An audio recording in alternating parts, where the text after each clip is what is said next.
السلام عليكم ورحمة الله وبركاته. وزير ديجيغا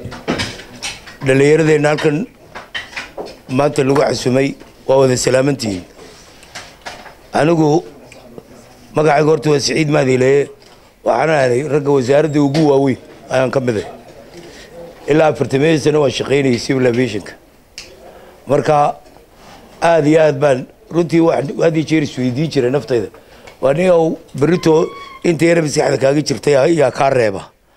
oo bal ciidoon magaranaysa kula tuntus marka anigu aad iyo aad baan u farxay maanta in dhalinyaro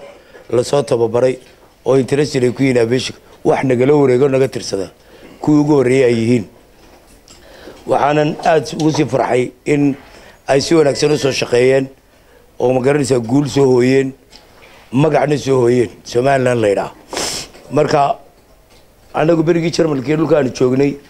hadiya jeer waxaanu iyana ilaalin jiray ambassadorano ayne magacay sharafta ayaanu ilaalin jiray Soomaalida oo xumaan oo dhan ma sameyn jirin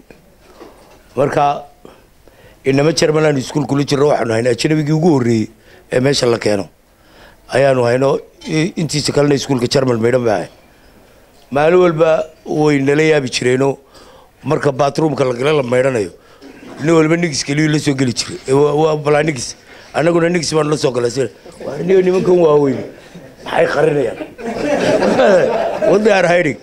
meesha gabadh ma joogaane waxa nigisadeedu ku kalibay maalintii dambe ayaa kuwa adigu la sheekaysto aad waxay leeyahay waa nin reer ayaga waxa noo sheegeen Afrikaanku dabay leeyihiin waxaan sir nimankan dabadoodii bay ku qarinayaan nigiska keewde marka xaabadana ay ka soo marnay hase yeeshee Soomaaliya Airlines rigi ugu horeeyay kiciye baan kamid ahaa imkana maanta waa alxamdulillah rabbil caalamiin wasiirkeennii hore iyo kan maanta noo yimidba waxay aad iyo aad interest ugu yihiin sida dhalinyarada soo kicin lahayn oo xubar lahayn oo magaranaysa u faa'iideyn lahayn wadanka wadaasina waa mid aad u wanaagsan oo ilaa anagu joogi maynay wax naga tirsada waa inaanu helaa marka maanta dufcadii u horeysay way kuwan waana ku faraxsanay ATC-guna iyagana waxaan leeyahay waa responsibility weyn diyaaradda adiga hogaaminaya aabaha iyo hooyada ku joogaan ama saaxiibada ku joogaan 200 qof wixii ka yimaada dambigeeda adiga leh marka maalintii hore tagayna waa la sii taliyay wax ku aad iyo aad isku taxalujiyo dalay mar hadaad u badheedhay inaad subject ka barato imkana maanta waa alxamdulillah waa la mahadsanyihiin. Assalaamu calaykum.